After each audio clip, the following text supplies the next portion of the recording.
11వ తేదీ మే నెల 2026వ సంవత్సరం. ఈరోజు దేవుని వాగ్దానము.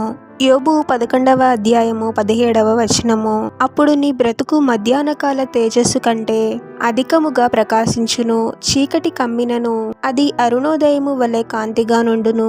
సహోదరి సహోదరులారా, ప్రభువునకు నమ్మకంగా జీవించే వారిని ఆశీర్వాదములు వెంటాడతాయి. పాపానికి బానిసై పాపపు జీవితాన్ని జీవించేవారు ప్రస్తుతం బాగానే ఉన్నట్టుగా అనిపించినా ఎంతో నాశనమును వారు చూస్తారు. ఒక్కోసారి మనం అనుభవిస్తున్న శ్రమలకు, ఇబ్బందులకు కారణం మన పాపమే అయి ఉండొచ్చు. పాపముల ప్రతిఫలమే మనము అనుభవిస్తూ ఉండవచ్చు. ఎప్పుడైతే మనము ప్రభు సన్నిధిలో మన పాపములను ఒప్పుకొని మారు మనస్సు కలిగి ప్రభువునకు నమ్మకంగా జీవిస్తామో అన్ని రకముల చీకటి పరిస్థితుల నుండి గొప్ప విడుదలను పొందుకుంటాము. చీకటి తర్వాత వెలుగు ఎలాగైతే వస్తుందో మన జీవితాలలో కూడా ప్రభు యొక్క గొప్ప వెలుగుని మనం చూడగలము. క్రొత్త కార్యములు, క్రొత్త ప్రణాళికలు, క్రొత్త ప్రారంభములను మనం చూడగలము. మధ్యాహ్నకాల సూర్యుడు ఎలా అయితే ప్రకాశిస్తాడో అంత గొప్పగా ప్రకాశించే జీవితాలను మనం జీవించగలము. ఎటువంటి చీకటి పరిస్థితి ఉండదు. అన్ని విషయాలలోనూ ఆశీర్వదింపబడుతూ, ఒకప్పుడు శ్రమలలో, ఇబ్బందులలో అందరి చేత అవమానింపబడుతూ,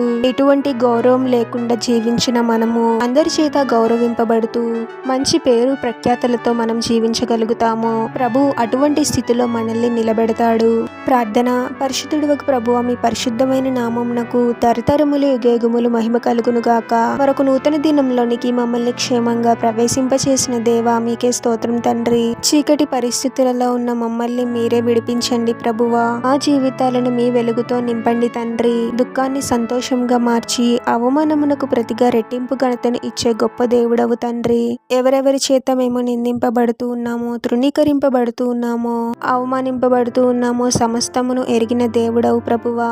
మా పాపములను క్షమించి మీరే మమ్మల్ని పరిశుద్ధపరిచి అన్ని చీకటికర పరిస్థితుల నుండి మమ్మల్ని విడిపించండి తండ్రి. అన్ని విషయాలలోనూ మీ చేత ఆశీర్వదింపబడుతూ గొప్ప వెలుగుతో ప్రకాశించే జీవితాలను మేము జీవించే వారముగా మమ్మల్ని దీవించమని ఈ ప్రార్థనలో ఏకీభవిస్తున్న ప్రతి ఒక్కరిని పేరు పేరున దీవించి ఆశీర్వదించి అభిషేకించమని, వారు చేసే ప్రతి పనిలో మీరే వారికి తోడుగా ఉండి వారిని అన్ని కీడుల నుండి, అపాయముల నుండి మీరే వారిని రక్షించమని ఈ మా మనవులన్నీ యేసుక్రీస్తు వారి పరిశుద్ధ నామంలో అడిగి వేడుకొనుచున్నాము తండ్రి. ఆమెన్.